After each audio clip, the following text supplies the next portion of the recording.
बहुत समय पहले की बात है। एक शांत तालाब के किनारे पर एक मेंढक राजा रहता था। उसका नाम था राजा गप्पू। राजा गप्पू बहुत मस्त और थोड़ा आलसी था। वो हमेशा आराम करता रहता था और कहता था, सारी दुनिया मेरी है, मैं तो बस आराम से बैठकर रानी की तरह राज करूंगा। एक दिन राजा गप्पू ने अपने पूरे तालाब के जानवरों को बुलाया और कहा, आज मैं सबसे लंबी छलांग लगाने का प्रतियोगिता रखता हूं। जो सबसे दूर छलांग लगाएगा वही राजा बन जाएगा। सभी जानवर उत्साहित हो गए, लेकिन एक छोटी सी चींटी जिसका नाम था चतुरी बोली, राजा गप्पू, मैं भी इस प्रतियोगिता में भाग लूंगी। सभी जानवर हंसे। चींटी, तुम तो बहुत छोटी हो, तुम्हारी छलांग तो बस 2 इंच की होगी। लेकिन चतुरी ने मुस्कुराकर कहा, हमेशा बड़े आकार वाले जीतते नहीं, कभी-कभी चतुराई और मेहनत से भी जीत हासिल होती है। प्रतियोगिता शुरू हुई। बड़े-बड़े मेंढक बड़ी जोर की छलांगे लगाकर आगे बढ़े। राजा गप्पू ने भी अपनी बड़ी छलांग लगाई, लेकिन वो थोड़ा संतुष्ट होकर बीच में आराम करने बैठ गया। इसी बीच चतुरी धीरे-धीरे लेकिन लगातार छलांगे लगाती रहीं। उसने कभी रुककर सोचा नहीं। एक-एक कदम से मंजिल दूर नहीं, चतुरी ने खुद से कहा। आखिरकार चतुरी ने अपनी छोटी-छोटी मेहनत से सबसे दूर छलांग लगाई और पहली बार प्रतियोगिता जीत ली। मेरी छोटी-छोटी कोशिशों ने बड़ी सफलता दिलाई। चतुरी मुस्कुराई। सभी जानवरों ने तालियां बजाईं। राजा गप्पू ने भी सिर झुका लिया और कहा, चतुरी, तुमने सच में बहुत अच्छा काम किया। आज से मैं जान गया कि मेहनत और लगन का कोई विकल्प नहीं। और फिर से तालाब में सबने मिलकर खुशियां मनाईं। चतुरी की सीख आज भी सबको याद रहती है। छोटी-छोटी कोशिशें भी बड़ी सफलता ला सकती हैं। एक बड़े से पेड़ पर एक छोटी सी गिलहरी रहती थी। उसका नाम था नींदू। नाम ही क्यों नींदू? क्योंकि वो हमेशा सोती रहती थी। बाकी गिलहरियां अखरोट इकट्ठा करतीं, पेड़ पर दौड़तीं, खेलती, लेकिन नींदू बस ऊँघती रहती। एक दिन जंगल में एक चमकदार सोने की घड़ी घिरी। घड़ी में अजीब सी आवाज आई, जो इसे पहन लेगा उसे कभी नींद नहीं आएगी। नींदू ने सोचा, वाह, फिर तो मैं भी बाकी सबकी तरह खेल पाऊंगी। और उसने घड़ी पहन ली। पहले पहले सब अच्छा लगा। नींदू ने ढेर सारे अखरोट इकट्ठा किए, दोस्तों के साथ खेली, यहां तक कि आधी रात को भी कूदती फांदती रही। लेकिन 2 दिन बाद उसे अजीब लगने लगा।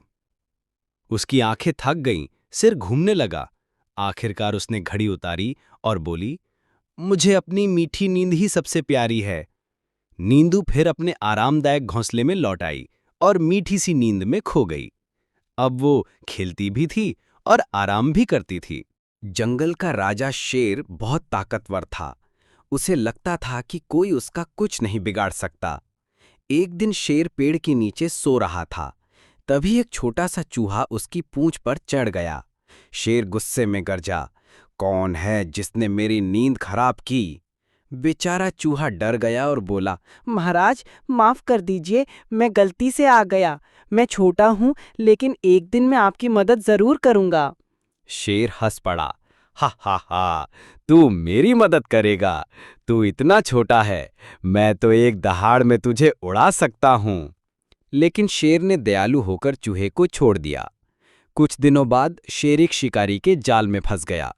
वो खूब दहाड़ा, लेकिन कोई मदद के लिए नहीं आया। तभी वही छोटा चूहा दौड़ता हुआ आया और अपने नुकीले दांतों से जाल को काट डाला। शेर आजाद हो गया। शेर ने शर्मिंदा होकर कहा, सच में कोई भी छोटा या बड़ा नहीं होता, मदद का दिल होना चाहिए। उस दिन से शेर और चूहा अच्छे दोस्त बन गए। जंगल का राजा शेर बहुत ताकतवर था। उसे लगता था कि कोई उसका कुछ नहीं बिगाड़ सकता। एक दिन शेर पेड़ के नीचे सो रहा था। तभी एक छोटा सा चूहा उसकी पूंछ पर चढ़ गया। शेर गुस्से में गरजा, कौन है जिसने मेरी नींद खराब की? बेचारा चूहा डर गया और बोला, महाराज, माफ कर दीजिए, मैं गलती से आ गया। मैं छोटा हूँ, लेकिन एक दिन मैं आपकी मदद जरूर करूंगा। शेर हंस पड़ा, हा हा हा, तू मेरी मदद करेगा? तू इतना छोटा है, मैं तो एक दहाड़ में तुझे उड़ा सकता हूँ। लेकिन शेर ने दयालु होकर चूहे को छोड़ दिया। कुछ दिनों बाद शेर एक शिकारी के जाल में फंस गया। वो खूब दहाड़ा, लेकिन कोई मदद के लिए नहीं आया। तभी वही छोटा चूहा दौड़ता हुआ आया और अपने नुकीले दांतों से जाल को काट डाला। शेर आजाद हो गया। शेर ने शर्मिंदा होकर कहा, सच में कोई भी छोटा या बड़ा नहीं होता, मदद का दिल होना चाहिए। उस दिन से शेर और चूहा अच्छे दोस्त बन गए। एक बार की बात है, एक छोटे से गांव में राजू नाम का एक लड़का रहता था। वो हर दिन स्कूल से लौटकर पास के जंगल के किनारे बैठता और वहां के पेड़ों, पक्षियों और जानवरों को देखता। एक दिन उसे झाड़ियों में कुछ अजीब सी आवाज सुनाई दी। वो धीरे धीरे पास गया तो देखा कि एक छोटा शेर का बच्चा कांप रहा था। उसका पंजा एक कांटे में फंसा हुआ था। राजू को डर तो लगा, लेकिन उसने हिम्मत दिखाई। वो बोला, डरो मत, मैं तुम्हारी मदद करता हूं। धीरे धीरे उसने कांटा निकाला और शेरू को पानी पिलाया। शेरू ने प्यार से अपनी जीभ राजू के हाथ पर फेरी, जैसे धन्यवाद कह रहा हो। इसके बाद हर दिन राजू जंगल के किनारे जाता और शेरू उससे मिलने आता। वे दोस्त बन गए। एक दिन राजू जंगल में घूमते हुए रास्ता भटक गया। सूरज डूबने लगा और उसे डर लगने लगा।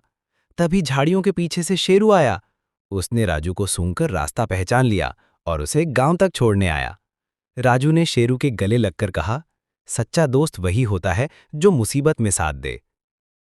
एक दिन एक सुंदर सी सफेद गाय खेतों में चल रही थी। दोपहर का समय था। सूरज सर पर था और उसकी परछाई जमीन पर साफ दिख रही थी। गाय ने अचानक नीचे देखा और बोली, अरे, ये कौन है जो हमेशा मेरे साथ साथ चलता है? उसे नहीं पता था कि यह उसकी अपनी परछाई है। वो डर गईं और दौड़ने लगीं। परछाई भी साथ दौड़ी। वो रुकती, परछाई भी रुकती। गाय ने सोचा, ये तो मेरा पीछा नहीं छोड़ती, इससे छुटकारा पाना जरूरी है। वो तालाब के पास गईं और उसमें छलांग लगा दी। अब तो वो चली जाएगी, गाय ने सोचा। लेकिन जैसे ही वो पानी से बाहर आई, परछाई फिर से जमीन पर आ गई। अब वहां एक बूढ़ा बैल खड़ा था। उसने सब देखा और मुस्कुराते हुए कहा, गाय बहन, डर मत, ये तुम्हारी अपनी परछाई है, कोई तुम्हारा पीछा नहीं कर रहा। जब सूरज होता है तो सबकी परछाई होती है। गाय को समझ आ गया और वो शर्मा गई। बहुत समय पहले की बात है। एक घने जंगल में सिंघू नाम का एक शेर रहता था। वो बहुत ही ताकतवर और अहंकारी था। रोज जंगल के जानवरों में से एक को मारकर खा जाता था। सब जानवर डर के मारे कांपते रहते थे। फिर एक दिन सब जानवरों ने मिलकर शेर से विनती की, हे जंगल के राजा, कृपया रोज एक जानवर को खाने के लिए बुला लिया करो। हम खुद तुम्हारे पास भेज देंगे, पर कृपया और किसी को बिना बात ना मारो। शेर मान गया। अब रोज एक जानवर उसके पास भेजा जाने लगा। एक दिन बारी आई चिंटू खरगोश की। वो बहुत ही चालाक था। उसने सोचा, अगर मैं ऐसे ही मारा गया तो इससे अच्छा है कि कुछ दिमाग लगाऊं। वह धीरे धीरे चलकर शेर के पास पहुंचा। शेर गुस्से से दहाड़ा, इतनी देर क्यों हुई? चिंटू बोला, महाराज, मैं तो समय पर आ रहा था, लेकिन रास्ते में एक और शेर ने मुझे रोक लिया और कहा कि वो असली जंगल का राजा है। शेर गुस्से से बोला, क्या? मेरे जंगल में दूसरा शेर? ले चल मुझे उसके पास। चिंटू उसे पास के एक कुएं तक ले गया। शेर ने कुएं में झांका तो उसे पानी में अपनी ही परछाई दिखी। उसने सोचा, ये वही दूसरा शेर है, और गुस्से में दहाड़ता हुआ कुएं में कूद गया।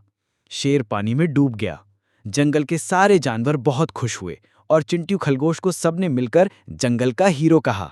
एक बार की बात है, जंगल का राजा शेर, राजा वीर, बहुत अकेला हो गया था।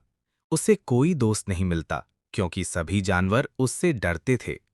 शेर सोचता, काश कोई ऐसा होता जो मुझसे डरे नहीं और मेरा सच्चा दोस्त बने। एक दिन एक नटखट बंदर बब्बू पेड़ पर बैठा शेर को देख रहा था। वो नीचे आया और बोला, राजा जी, क्या आप मुझसे दोस्ती करेंगे? शेर को पहले तो हंसी आई। तुम इतने छोटे, कमजोर और शरारती हो? बंदर बोला, मैं छोटा जरूर हूं, लेकिन दिल बड़ा है। दोस्ती में दिल की बात देखी जाती है, ताकत नहीं। शेर को बंदर की बात पसंद आई। वो मान गया। धीरे धीरे दोनों अच्छे दोस्त बन गए। शेर गुस्से में होता तो बंदर उसे हंसा देता। शेर उदास होता तो बंदर मजेदार कहानी सुनाता। एक दिन शेर बीमार पड़ गया। सभी जानवर दूर रहे, लेकिन बंदर रोज उसके लिए फल लाता, सिर पर पानी रखता और सेवा करता। शेर ठीक हो गया और सब जान गए कि बंदर बब्बू उसका सबसे अच्छा और सच्चा दोस्त है। जंगल में एक दिन बारिश शुरू हुई। सब जानवर अपने अपने घरों में छुप गए, लेकिन मोर नीलू बारिश में नाचने लगा। उसके पंख चमक रहे थे और बारिश की बूंदें मोती जैसी लग रही थीं। शेर राजा वीरेंद्र पास ही बैठा देख रहा था। उसने सोचा, ये तो सच में बहुत सुंदर नाचता है, काश मैं भी ऐसे नाच पाता। अगले दिन शेर ने मोर से कहा, मुझे नाचना सिखाओ। पहले तो मोर हंस पड़ा। राजा जी, आप इतने ताकतवर हो, नाचते हुए जरा भी अजीब लगेंगे। लेकिन शेर ने जिद की तो मोर ने सिखाना शुरू किया। शेर ने पहले पांव हिलाए, फिर पूंछ हिलाई, फिर एक अजीब सा घूमने लगा। जंगल के सब जानवर हंस हंसकर लोटपोट हो गए, लेकिन शेर बुरा नहीं माना, बल्कि उसने कहा, आज मैंने सीखा कि हंसना, सीखना और कुछ नया करना भी ताकत का हिस्सा है। उसके बाद बारिश में हर साल बारिश नृत्य दिवस मनाया जाने लगा, जिसमें शेर और मोर दोनों साथ नाचते थे।